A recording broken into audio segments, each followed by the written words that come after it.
Can we talk about the repulsive Jenkins? Just when I think it can't get any worse, it always does. I don't know why I let this surprise me. Well, Mr. Drew Jenkins decided to make a video on TikTok, and he's not showing anything. Doesn't show his face. The camera's just pointed towards the sky and whatever. And he says in the caption to this, things suck, honestly, and starting to feel like it's just not gonna get better. You're just now figuring this out, Drew? And he goes on to complain in this video. He hasn't made any content because people don't like the gig work content, and he doesn't want to do any of the cooking and cleaning content, yada, yada, yada.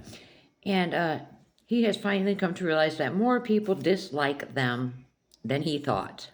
He's just now realizing that there is a whole lot of people that do not like these two, for obvious reasons. And he says something about DHS, and then he says they are receiving no food benefits, and he doesn't know, honestly, how they're going to feed the kids. So, he says everything he gets from his paycheck goes to bills. Now, what bills? Okay, they both have a phone bill, car insurance, some gas for the car, of course. And maybe they're trying to pay off some debts. But besides that, I'm not seeing what bills he would be referring to. And then he goes on to say, no, and for those of you saying, well, Stephanie needs to get a job, she can't get a job because she needs to be at home with Manova and Atlas. No, she doesn't. She could work an opposite shift of Drew. So, and child support. He does have to pay his child support. So I don't know. I don't feel bad for them. We're all struggling to eat, so I don't feel bad for them at all. It is what it is, you know? Now, Stephanie made another sub-only video on the 3rd.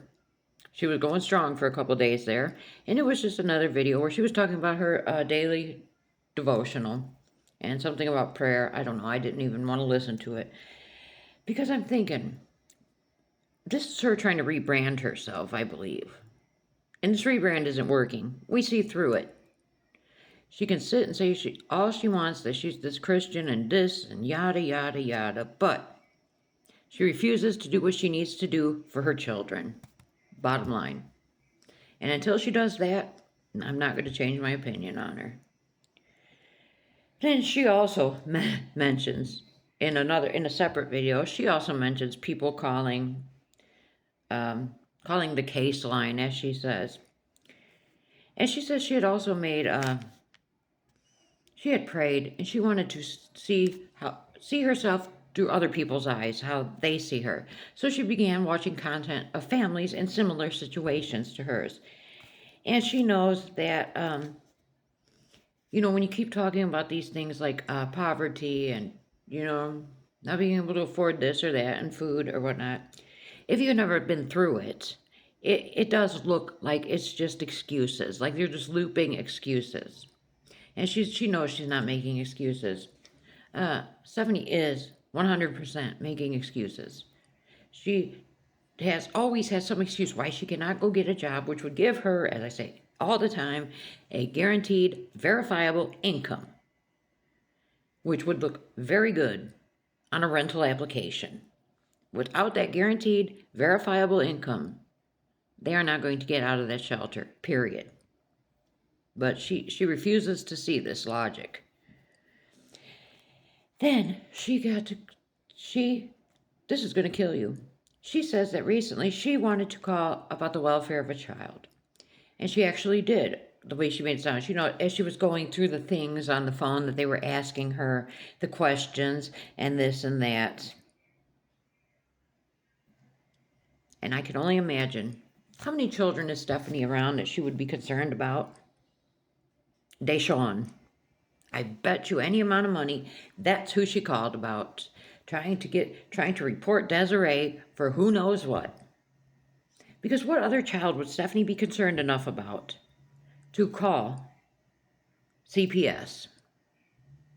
It has to be Deshawn. And now they've recently lost their food benefits, So in their mind, if they get Deshawn back, that's an extra dependent. Maybe they can get their food benefits back. I'm convinced that's who she reported. It'll come out. We'll find out. Then she has this other video, and the text on the screen says, it says, Stephanie Jenkins from the Resilient Jenkins takes an understanding approach to addressing the multiple DHS calls made on her and Drew. So now this is her trying to rebrand again. She's trying to act like she's understanding now, and like this doesn't upset her, because now that she has had to make one of these calls, she sees that people are just concerned. And it just comes from a place of concern because they don't know everything that's going on. So she thinks if she tries to come at this calmly now, people will stop doing it. No, baby.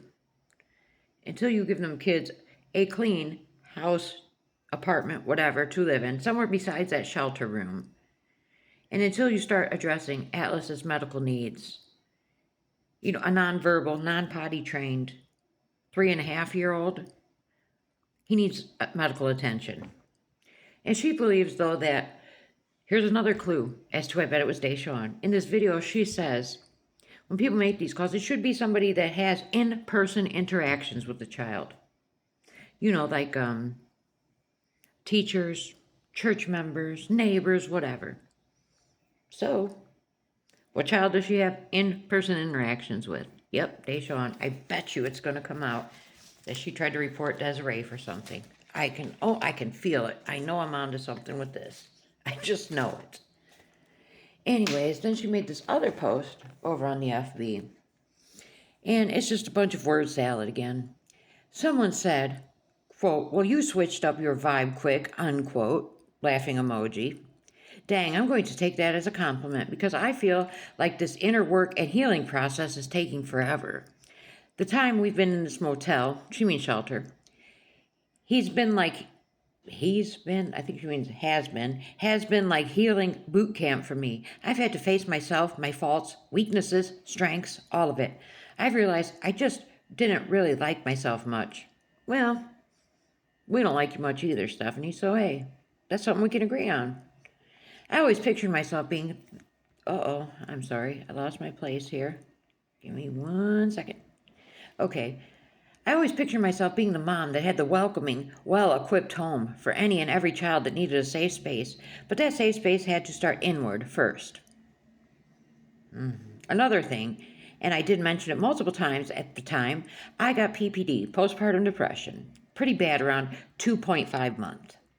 I don't recall her ever saying anything about this. Why is this just coming out now? Is that supposed to excuse that y'all didn't pay the rent and ended up in a shelter? That on top, the immediate change to our entire living situation just sucked me down such an ugly place. I became quiet and trapped in my own headspace. I would go about my day, tending to my kids on robot mode rather than be truly present in the moment. The negativity consumed me and became my narrative. When it felt darkest, when I felt like everything was about to break, I prayed and I switched up the content I was taking in. I went from binging Epstein file BS to emerging myself into the Word and only uplifting content. To me, the change didn't happen overnight. In fact, the nights felt endless and hopeless. I felt so alone and lost on how to make any positive change for my family's lives. Well, the first one, Stephanie, would be getting a job so you can get them out of that shelter. I can't force anyone to see the positive changes, especially because a lot of individuals have decided change only looks like a new living environment. And that's okay. I'm really not here to try and win anyone over. I'm just becoming someone that radiates kindness and peace and doesn't let anyone sway that.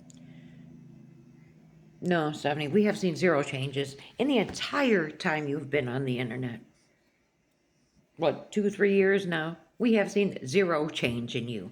And it's not all about the living environment. It's about your actions.